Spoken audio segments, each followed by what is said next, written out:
बांगलादेश भारताची कोंडी करायला गेला खरा, पण आता त्यांचाच गेम होणार असल्याचे समोर आले आहे।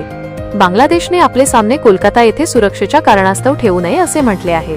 भारतामधून आपले सामने बाहेर खेळवावे, जेणेकरून त्यांचे करोडोचे नुकसान होईल असे बांगलादेशला वाटत होते, पण आता हीच गोष्ट त्यांच्या अंगलट येणार असल्याचे समोर आले आहे। बांगलादेशमध्ये हिंदूवर अत्याचार होत आहेत। बऱ्याच हिंदूचा बांगलादेशमध्ये जीवही घेतला गेला आहे।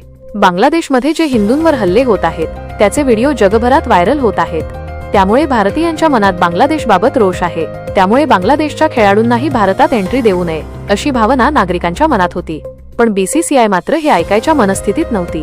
पण अखेर भारतीयांचा राग पाहून त्यांना बांगलादेशच्या खेळाडूंना आयपीएल मध्ये न खेळवण्याचा निर्णय घेतला। बांगलादेशचा मिस्ताफिझुर रहमान हा केकेआर मधून खेळणार नसल्याचे स्पष्ट झाले। त्यानंतर बांगलादेशने आयपीएल वर बंदी घालण्याचा निर्णय घेतला। त्याचबरोबर आपले वर्ल्ड कप मधील कोलकाता येथील सामने दुसरीकडे खेळवण्याची मागणी केली, जेणेकरून भारताला धक्का देता येईल। पण भारताचा गेम करायला गेले आणि त्यांचाच गेम होणार असल्याचे समोर आले आहे, कारण आयसीसीचा मोठा नियम आता समोर आला आहे। बांगलादेशने आयसीसीला सांगितले आहे की कोलकाता मधील सामने तिथे खेळवू नयेत, पण जर आयसीसीने त्यांना नकार दिला तर काय, ही सर्वात मोठी गोम आहे। कारण त्यानंतर बांगलादेशने ही गोष्ट मान्य केली नाही तर काय होऊ शकते, यासाठी आयसीसीचा एक नियम सर्वात महत्त्वाचा ठरतो।